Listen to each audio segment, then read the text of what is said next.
বাংলা নাটকের উজ্জ্বল এক নক্ষত্রের নাম জিয়াউল ফারুক অপূর্ব।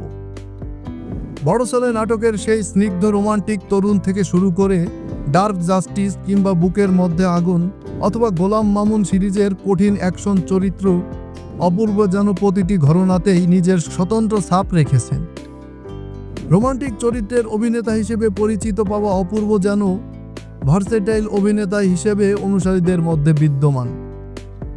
পরের প্রজন্মের অভিনেতাদের কাছে তিনি এখন আইকনিক স্টার, সময়ের সঙ্গে চলা এক প্রজন্মের প্রতিনিধিত্বকারী মুখ। দীর্ঘ বিরতির পর নতুন পরিকল্পনা কি, চলুন জেনে নেওয়া যাক। গোলাম মামুনের দ্বিতীয় কিস্তি।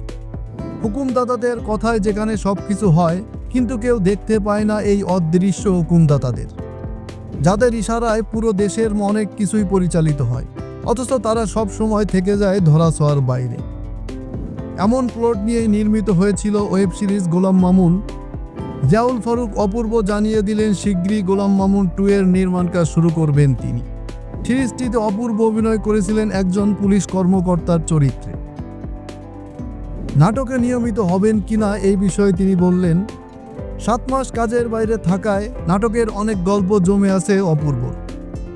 প্রিয় অভিনেতা দেশে ফিরতেই নাট্য পরিচালকরা যোগাযোগ করছেন তার সঙ্গে, জমে থাকা গল্পগুলো নিয়ে আলাপ চলছে।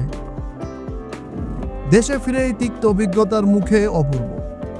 দেশে ফিরেই একমাত্র সন্তান আয়াশকে দেওয়া এক বিশেষ সারপ্রাইজের একটি ভিডিও সামাজিক মাধ্যম ফেসবুকে শেয়ার করেন অপূর্ব, যা নিয়ে পরবর্তীতে বেশ কিছু নেতিবাচক আলোচনা শুরু হয়।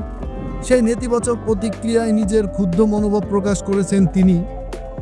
বিষয়গুলো নিয়ে ভুয়া তথ্য ও গুজব ছড়ানো কয়েকটি ইউটিউব চ্যানেল এবং ফেসবুক পেজের বিরুদ্ধে ইতিমধ্যে আইনগত ব্যবস্থা নেন তিনি। এর মধ্যে শাকিব খান ও নিশোকে ছাড়িয়ে গেছে অপূর্ব। ব্যক্তি জীবনে অপূর্ব বরাবরই সংযমী, তবে সামাজিক মাধ্যমে তার জনপ্রিয়তা বিস্ময়কর। পরিসংখ্যান বলছে ফেসবুক ও ইনস্টাগ্রাম মিলিয়ে তার অনুসারীর সংখ্যা 89 লাখ। চলচ্চিত্রের শীর্ষ তারকা শাকিব খানকেও ছাড়িয়েছে। অনেক দিন পর রয়েছে অন্যরকম কিছু অভিজ্ঞতা। প্রথমবারের মতো কলকাতার বাংলা সিনেমায় অভিনয় করেছেন তিনি। ফ্রেন্ডস কমিউনিকেশনের প্রযোজনায় প্রতিম ডি গুপ্তের পরিচালনায় চালচিত্র ছবিতে অভিনয় করেছেন তিনি।